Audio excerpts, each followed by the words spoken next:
Ok.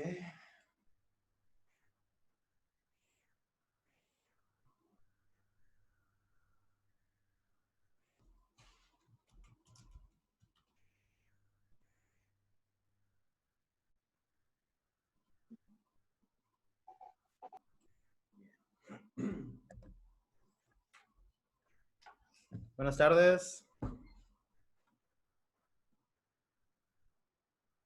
Buenas tardes.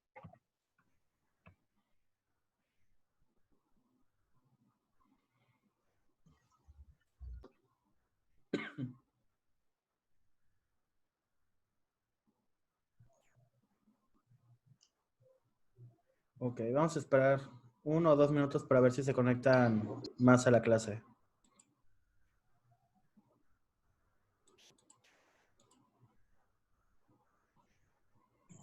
Compañeros.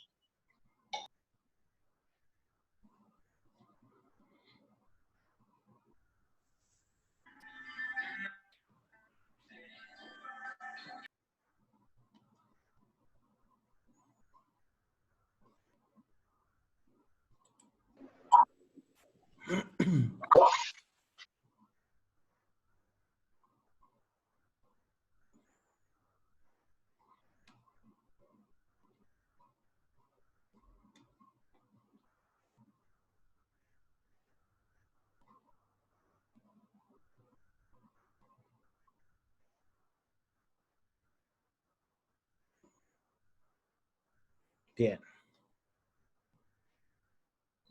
¿Cuántos faltan? Pues creo que ya somos todos. Al mucho faltará 1 o 2, pero bueno. Vamos empezando. ¿Cómo han estado? Ahí está, ya se conectó alguien más. Bien, profe. A ver. Como lo acordamos el día martes, hoy vamos a ver el tema de estrés, afrontamiento y adaptación, me parece que es así. No sé cómo está exactamente en el temario, pero el tema introductorio a lo que va a ser trastornos de la personalidad. Para tener 2 semanas completas y ver el temario más extenso y dedicado a ese tema en concreto. Hoy, les repito, vamos a hacer una simple introducción a ese tema, que es, de hecho, el tema que nos estaría tocando la semana entrante. Y el día de hoy vamos a tener la clase un tanto distinta a lo que ya estamos acostumbrados. Hoy no vamos a tener una clase con una presentación de PowerPoint, no vamos a tener una clase en la cual yo les voy a tener que preguntar directamente a ustedes qué opinan o que lean algo. Hoy vamos a tener una clase bastante más, llamémosla interactiva. Una clase que vamos a dar entre nosotros. Les repito que el tema fuerte inicia el martes. Hoy vamos a hablar simplemente de 3 conceptos relativamente sencillos, que son los correspondientes a nuestro tema, pues, nuestro tema introductorio, que es el de estrés. Creo que sí eres, sé que lleva estrés, pero no me acuerdo si lleva precisamente ansiedad en el título, pero la idea es esa. Ahora, como inicio, quiero que ustedes me digan, y aquí ojo, la participación va a ser opcional, pero les sugiero que participen. Quiero que ustedes me digan, en su opinión, ¿qué es el estrés? ¿Qué consideran ustedes que es el estrés?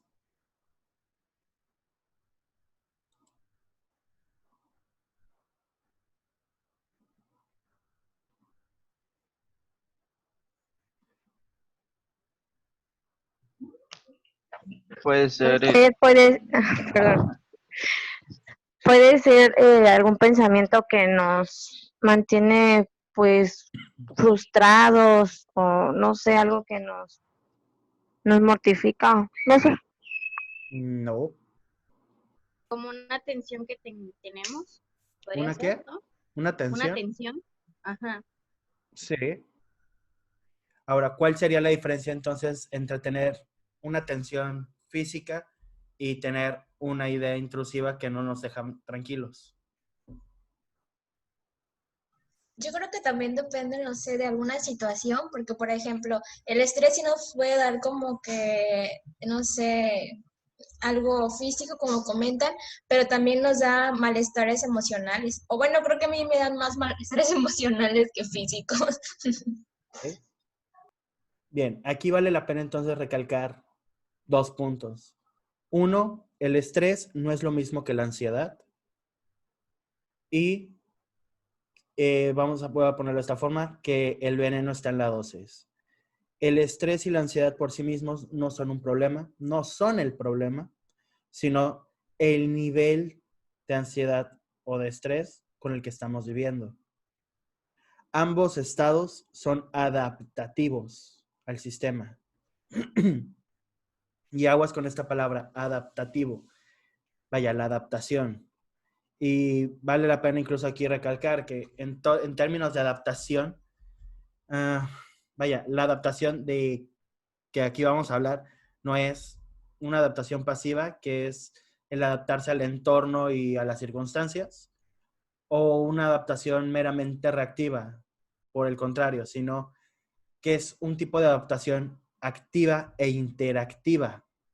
En ella se deben incluir también el adaptarse al entorno, a las propias necesidades y demandas, y con eso hacerlo vivible y habitable. ¿Qué quiere decir esto? En una adaptación pasiva, nosotros nos tenemos que adaptar al entorno. ¿Qué quiere decir esto? Que nos quedamos calladitos, doblamos las manos, agachamos la cabeza y nos aguantamos. Una adaptación reactiva es todo lo contrario, es no aguantar nada y tratar de modificarlo todo. Mientras que un estilo o una forma de adaptación activa e interactiva facilita el proceso, pues si bien aquí entra el hecho de que no podemos cambiar las cosas, al menos no podemos cambiarlo todo. Solamente vamos a poder cambiar o modificar aquello que esté en nuestro alcance. Por lo tanto, vamos a modificar tanto como podamos para adaptarnos y estar más cómodos. Y en esta modificación vamos a tener una interacción con el ambiente de manera recíproca, lo cual hace que sea una adaptación activa e interactiva. Pues el mismo entorno, al irlo modificando, nos va a ir dando también pautas para o mejorar o para evitar. De esta forma es que nos vamos a adaptar vamos a adaptar tanto nuestras necesidades al entorno en el que estamos, como adaptar el entorno hacia nuestras necesidades y hacia lo que necesitamos, nuestras demandas. Por lo tanto, se vuelve vivible y habitable, pues se vuelve más cómodo y en constante interacción, en constante cambio. Incluso si nos vamos un poquito más atrás, a los años 50 más o menos, con Skinner, podemos incluso escuchar, bueno, no escuchar, pero sí toparnos con que el buen B.F. Skinner, el rockstar del conductismo, él mismo se pronunció sobre el valor adaptativo y selectivo del refuerzo. Vaya, en términos más sencillos es que se aprende, según Skinner, lo que sirve para la supervivencia y la mejor vivencia.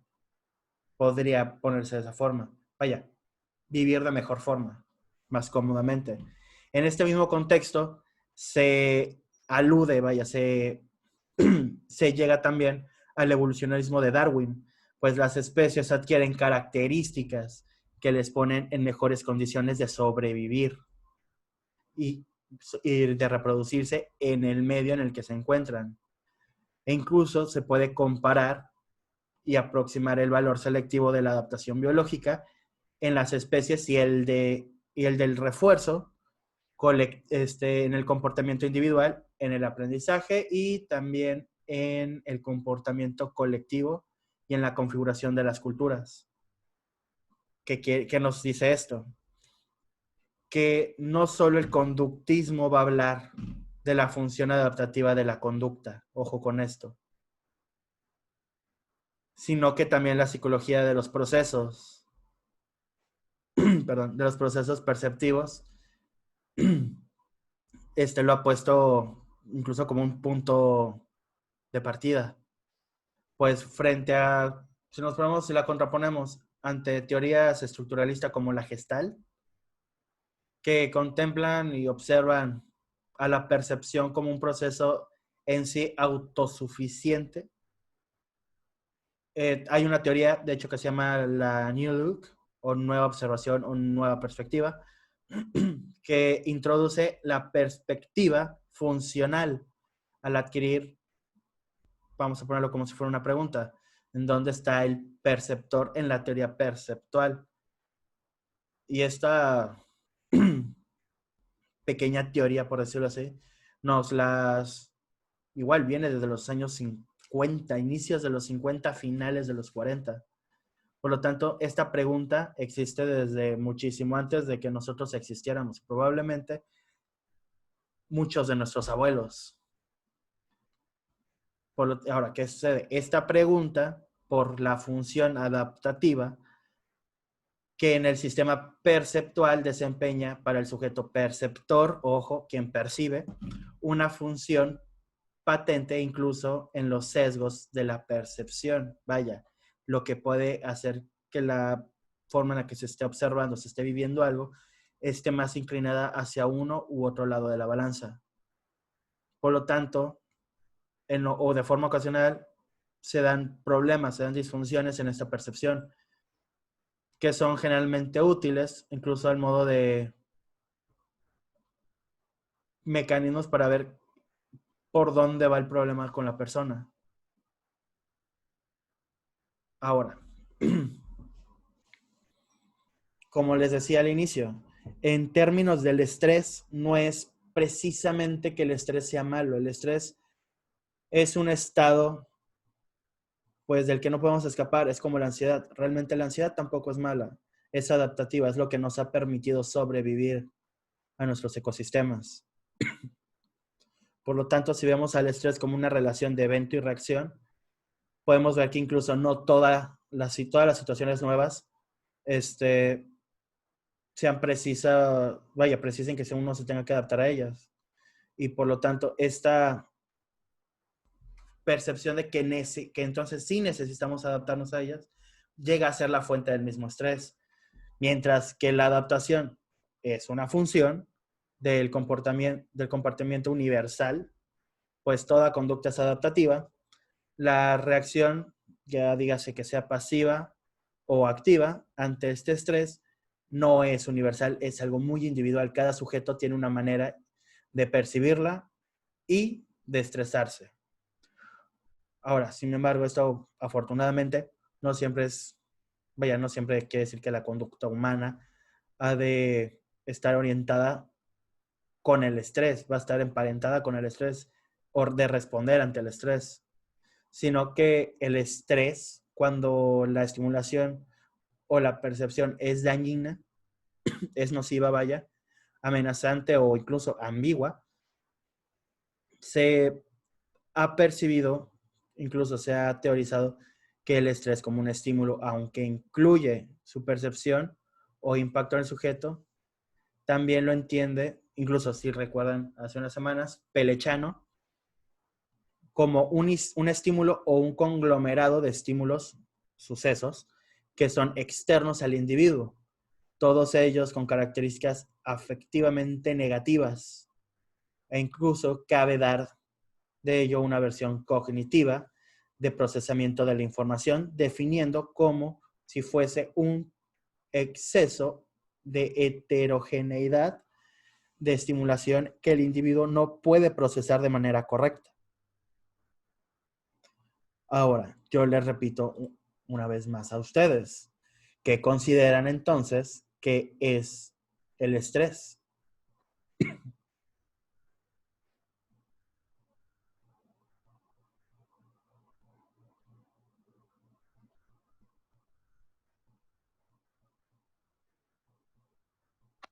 Profe, ¿puede repetir? Es que se trabó. Repito la pregunta que les hacía al inicio. ¿Qué consideran ustedes entonces que es el estrés?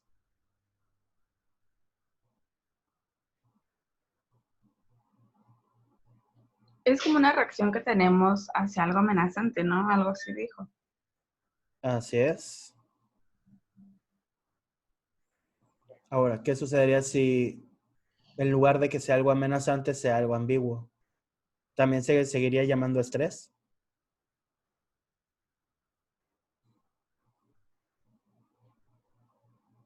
Había dicho que sí podía ser ese amenazante o ambiguo, pero no entendí muy bien la palabra ambiguo. Ambiguo es algo que no tiene una forma específica. Por ejemplo, la incertidumbre se da por la ambigüedad. La incertidumbre es no saber qué es lo que va a suceder o qué es lo que está sucediendo. Y es porque no tenemos el contexto, no tenemos la información. En ese aspecto estamos en un entorno bastante ambiguo, pues no sabemos qué sucede. Sin embargo, también puede dotarse de, ¿cómo se dice? De significado a la ambigüedad como aquello que no tiene forma. Por ejemplo, ¿alguna vez han sentido miedo o ansiedad ante algo que no identifican ni siquiera qué es? Sí. Sí. Bueno, ese no saber qué es ambiguo. Es un miedo ambiguo porque no saben realmente hacia qué están temerosos. Sin embargo, están experimentando el miedo, pero hacia qué es donde está la ambigüedad. La ambigüedad es no saber exactamente cómo es o qué es, a diferencia de la ansiedad, en la cual puede existir o no un motivo directo, pero sí puede existir una correlación con algo más. Eso sería una ambigüedad también. ¿Cuál sería la correlación? Eso es algo que no se sabe. Y ahí es donde está incluso el punto, ¿cómo se dice? De inflexión. Incluso puede ser un punto un poco confuso entre ambivalencia, ambiguo y vaya, hasta cierto punto podríamos incluso meter aquí un sistema de ansiedad como un mecanismo de supervivencia. Pues la ansiedad, de hecho, es un mecanismo de supervivencia. Y es aquí donde ahora yo les hago una segunda pregunta. ¿Cómo funcionaría el estrés y la ansiedad como un medio para adaptarnos al entorno?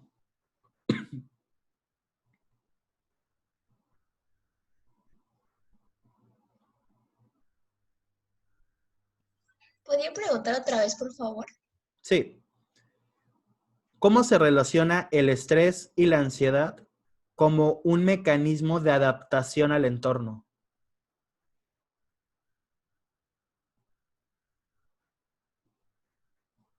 Oh, oiga, profesor, Dime. yo tenía como que una dudita, porque por ejemplo, pues a mí me da mucha ansiedad, o no sé cómo decirlo, peinarme y que no me salga como yo quiero y me desespero y y empiezo a llorar y no sé, ya no puedo, entonces lo que hago, pues ya no me peino, porque me desespera mucho. Ok. ¿Y la duda estaría en dónde? ¿Eso qué sería? Ok. Podría ser puede ser un rasgo ansioso, claro que sí. En especial si es un estímulo o una situación concreta la que lo detona. Exactamente en qué subtipo o qué categoría dentro de ansiedad podría ser es un poco más complicado porque digo, se tendría que explorar un poco bastante la conducta en específico. Sin embargo, sí puede ser una manera de manifestar ansiedad. La cuestión, por ejemplo, aquí está en si siempre es ante la misma situación o esto puede variar. Pues sí, siempre sucede. O sea, si hago algo y no me sale, y no me sale, y no me sale, me empiezo a desesperar demasiado. ¿Ok? Entonces no es algo exclusivo en el primer ejemplo que nos diste, es el peinarte. O sea, es que sí, solamente pasa cuando me peino. O sea, en hacer más cosas, pues soy más paciente. Pero, Ok. Te desesperas más rápido. sí, demasiado. Ok.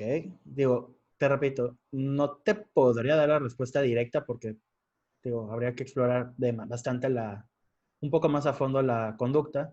Sin embargo, incluso podría entrar en digo, aquí ya es un poco adivinando. Eh, ¿Hay criterios para un estado ansioso? Sí. ¿Para un trastorno de ansiedad? No.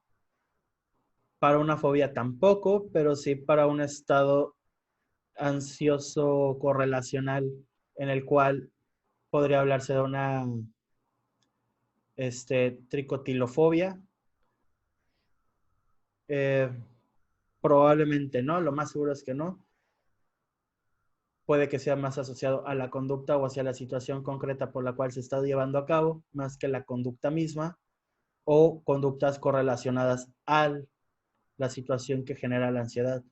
Te repito, es un poco complejo, pero por ahí iría mi respuesta en este momento.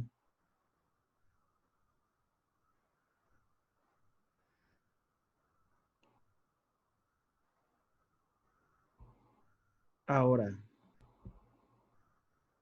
ahora, por ejemplo, te voy a agarrar un poquito de ejemplo a ti, Valeria. ¿Esta situación de ansiedad en algún momento te fue adaptativo? ¿Te ayudó a adaptarte en algo a tu ambiente? Pues no, solamente dejé de hacerlo. Ok. ¿En qué momento te diste cuenta que sucedió?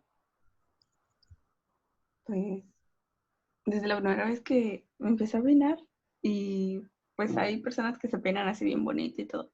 Yo dije, pues quiero intentarlo. Y no me salía y no me salía y es muy... Creo que una vez enredé el peine en mi cabello tanto que tuvieron que cortarlo. Ok. ¿Y tienes mucho tiempo con este problema, con esta conducta específica? Sí, por eso no me peino. Nomás, o sea, me desenredo mi cabellito, pero no me peino. Ok. ¿Esto ya es cuestión de años? Sí, bastante. Bien. Digo, no bien de qué bueno, pero ok. Es bueno que sepas por lo menos incluso en qué momento inició. Ahora, ¿qué sucede si te, te dieran la consigna, la instrucción de que debes de peinarte de una forma específica todos los días para poder entrar a la escuela o para poder entrar a clase? Pues es que, o sea, un peinado simple, pues sí me lo hago. A veces, pues, si me hago una trencita, pues me la hago rápido. Pero Ujú. si intento que queden iguales y no queda y me desespero, es muy tedioso. Ok. Ahora, ¿qué es lo que te impulsa a llevar o a querer conseguir ese perfeccionismo en el peinado? Pues que me veo dispareja.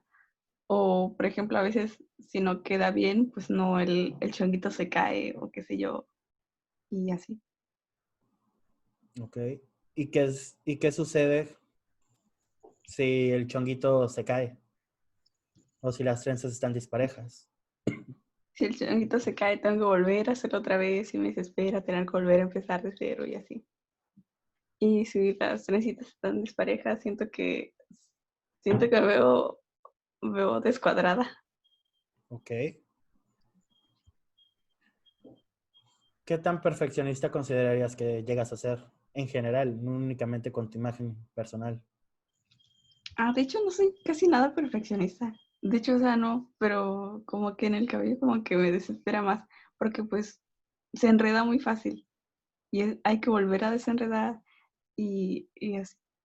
Pero en sí no soy casi nada perfeccionista. Ok.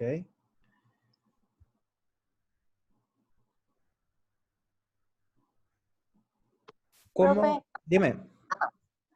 Creo que tiene que ver con lo que haya pasado en su infancia, más que nada, porque yo, por ejemplo, Ay, ya salió a el mí, psicoanálisis. a mí mi mamá tenía esta idea de que me peinaba hasta con gel, que no se me quedara nada así de ningún espacio, ningún cabellito parado ni nada. Y ella siempre me mantenía peinada y ahora en la actualidad a veces sí me paso el peine porque siento que si me pongo un chonguito me da un dolor de cabeza horrible, pero yo estoy consciente que fue porque mucho tiempo mi mamá me peinaba tanto que yo me harté y yo dije en mi adolescencia, pues ya no me quiero peinar, yo quiero tener el cabello suelto o algo por el estilo, entonces ya fue más mi conciencia y lo dejé de hacer y ya ahorita que me agarro un chonguito o algo, pues me da dolor de cabeza, pero yo creo que tiene más que ver con eso, que con lo que haya pasado en mi infancia. Es que a veces yo quisiera, o sea, sí peinarme así bonito o hacerme algo o X cosa, pero pues no puedo porque sé que me desespero demasiado rápido. O sea, pero sí me gustaría. Ok. A ver, aquí entonces yo les pregunto a ustedes dos. No, de hecho, a Gabriela directamente. ¿Qué tan determinante se vuelve entonces el papel de la infancia en la adaptación en la edad adulta? Yo creo que, o sea, mucho, o sea, muy determinante. Por ejemplo, bueno, en lo personal, sí, como que todo lo que pasé en la infancia que no me gustó, ahora en la actualidad para adaptarme, yo decía, no, pues es que no es obligatorio peinarme, pues no me peino, o no es necesario. Entonces, como que busco sentirme cómoda conmigo sin que me importe lo que digan los demás. Entonces, mi mamá era como de, no, la gente te va a ver y va a decir, esa niña está despeinada, y van a decir que seguro le entra piojos, cosas así. Y pues luego crecí y dije, no es cierto, no, es mentira. No es necesario que me peine. Hay días que de verdad literalmente me baño y ni siquiera me paso el peine. Y es como que para mí es muy determinante lo que pasé en la infancia en mi actualidad. Ok, entonces realmente no me estás diciendo que sea algo determinante, sino lo que lo volvió determinante fue la rebeldía a partir de la adolescencia. Sí, Entonces no fue la infancia. pero fue por mi infancia, por lo que pasé en mi infancia. Bueno, lo que no me Ojo, gustó de mi infancia, mucho o no ojo con cuenta eso, así. porque no es lo mismo relacional que correlacional. La perspectiva obtenida, por ejemplo, en este caso, a través de estar excesivamente peinado, de traer un casco en la cabeza, en la infancia se relaciona directamente con la fase de rebeldía ante dicha situación experimentada en la adolescencia. Pero no está relacionado lo de la infancia con la edad adulta. Se genera una correlación, sí, determinante, no. Y es aquí donde incluso hay que tener mucho cuidado cuando hablamos de determinantes y de términos que incluso puedan llegar a ser absolutistas. Pues realmente, por ejemplo, supongamos que en tu caso sí fuese una condicional determinante, sin embargo, no es precisamente la misma situación que podría haber sido o que sea con, por ejemplo, con Valeria o con Eduardo o con Elisa. Cada quien ha tenido incluso un desarrollo en su infancia distinto, un ambiente distinto, un estilo de reglas muy distintas entre sí, aunque puedan parecer. Y la mayoría incluso creo que podemos decir que hemos crecido en diferentes lados, lo cual también influye en el mismo desarrollo. Por lo tanto, ten en cuenta, y esto lo digo para que también lo tengan en cuenta porque es algo que vamos a ver sobre algo que le voy a hacer mucho énfasis en los temas que viene, es que en psicología, sobre todo a nivel de psicopatología, no existen determinantes. Existen relaciones, correlaciones, pero no precisamente determinantes, porque no hay algo que determine que una conducta sea así por regla general. Todas las conductas son individuales. Por lo tanto, si recuerdan, dentro de los primeros temas que vimos, entre lo nomotético y lo ideográfico, la psicopatología genera sus catálogos, genera los manuales a partir de los estudios nomotéticos ideográficos, que son los idiotéticos, pues estudian de manera colectiva a los individuos desde su individualidad. Que se generan las correlaciones y las relaciones, sí. Y es a partir de aquí donde inician los criterios clínicos, los cuadros clínicos. Sin embargo, existen varianzas, existen variaciones, están los baremos. Y hay un montón de escalas que permiten tratar de adaptar dichos encuadres a ciertos tipos de población. Y así se va generando una subcategoría. Por ejemplo, por dar un ejemplo, antes se utilizaba ya al final una escala un tanto más general, que es la escala, la EEAG, que es la escala de... ¿Era qué? A ver. EEAG. Es que sé que es la escala... a ver, escala de evaluación a actividad G global. No es general, es global. Que es la EEAG, que es la escala de activación global, que va del 0 al 100. Dependiendo de dónde se sitúe la persona, va a ser el grado de afectación que va teniendo a nivel desde lo más individual hacia lo más global. Ahora, ¿es la única escala que se tiene? Lamentablemente no. También se utiliza otro tipo de escalas en la cual que también sirven para tratar de categorizar. Por ejemplo, también se utiliza para el mismo casos diagnósticos. Están los ejes multiaxiales que van acompañados del EEAG, y también se utilizan otro tipo de escalas, como está el IPDEC, que es una evaluación por diferentes tipos de módulos. Están el MDE, está la AL, etcétera. Y cada una va a dar, y digo, hay unas más complejas, más completas a mi parecer, pero todas tienen una relación, todas tienen un por qué se van a utilizar. No simplemente vas a utilizar un AL o una EEFE o FGF, que una EEGF sería una escala de evaluación global de funcionamiento. Cada una va a estar centrada hacia un punto más concreto. Depende también qué es lo que estés observando en la persona.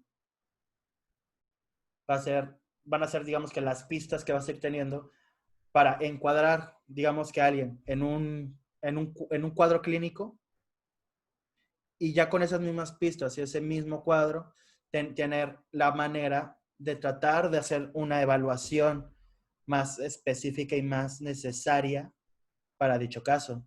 Es por eso que te repito, relación y correlación son muy diferentes. No porque algo haya sucedido en la infancia, tiene una repercusión en la adolescencia o en la vida adulta. Por darte un ejemplo, y de hecho creo que este ejemplo ya se los había dado antes. Un buen ejemplo aquí son los estudios con gemelos.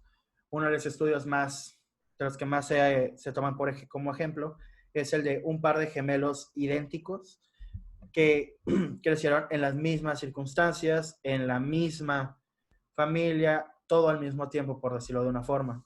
Sin embargo, los dos tuvieron un desenlace distinto. Pues, mientras que la madre murió mientras ellos eran unos niños muy pequeños, básicamente bebés, el padre se refugió en el alcohol y ciertas drogas. ¿Y qué sucede? Los dos son gemelos, son hermanos, crecieron en la misma casa, en el mismo entorno. Si nos vamos desde la perspectiva, ahora sí que psicoanalítica, que es la que utilizaste, Gabriela, que, ojo, no es precisamente mala, simplemente no es psicología como tal, entra en pseudociencia. Estamos hablando de que si fuese así, la realidad, ambos hubieran terminado igual, metidos en problemas de adicciones, de consumo de sustancias, alcoholismo, etc. Cuando la realidad fue muy distinta. Uno sí siguió el patrón de su padre, con la respuesta de que eso fue con lo que creció y fue lo que vio. El otro, por el contrario, no toma, no fuman, no nada. Digamos que es una persona más del montón. Y no porque tenga problemas de adicción, sino porque justamente fue lo que vio cuando crecía. Y no le gustaba eso, por lo tanto no lo quiere repetir. Y no por un odio hacia el padre, porque ninguno de los dos presenta un rechazo hacia la figura paterna. Simplemente no quieren experimentar lo que veían. Y el otro, que sí lo hace, pues se refugia en la excusa de que fue lo que vio cuando creció. Siendo que siendo adultos tenemos todo un abanico de posibilidades para decidir hacer y deshacer. Por lo que te repito, atribuir que la infancia es determinante para las conductas y la forma de ser en la edad adulta es reducir todo lo que es la persona y lo que es su percepción, su vida, su cognición, todo, tratar de reducirlo en un punto, en un huevito muy concreto en el tiempo, lo cual también va a evitar que podamos nosotros realmente incluso conectar o aceptar qué es lo que nos está diciendo la otra persona, o incluso aceptar lo que estamos viendo, porque no aceptamos entonces el problema que está exponiéndonos la persona. Estamos aceptando que en el pasado pudo haber un detonante, pero si te centras incluso de manera funcional, y esto también lo vimos con el modelo integrador de Pelechani, con las cognitivas, conductistas y prácticamente todas, no te puedes centrar en el pasado para reparar en el presente. Te tienes que enfocar en el presente para trabajar con el presente. Así que, la verdad, qué bueno que salió el temita a relucir porque permitió dar mucho contexto a este punto específico, incluso de la adaptación y el estrés y la ansiedad, así como de la misma salud. Gracias, Gabriela. Buena aportación. También, Valeria. De nada, profe, nos pusimos de ejemplo. Está a unos escasos menos de 3 minutos para que se cierre el video. Vamos a salir del Zoom y volvemos a entrar en el mismo enlace, ¿bien? De Sí, profe. hecho, vamos a hacer esto. Tienen 5 minutos para estirar las piernas, cerrar los ojos y volver a entrar. Nos vemos a las 12:45 otra vez. Sí, profesor.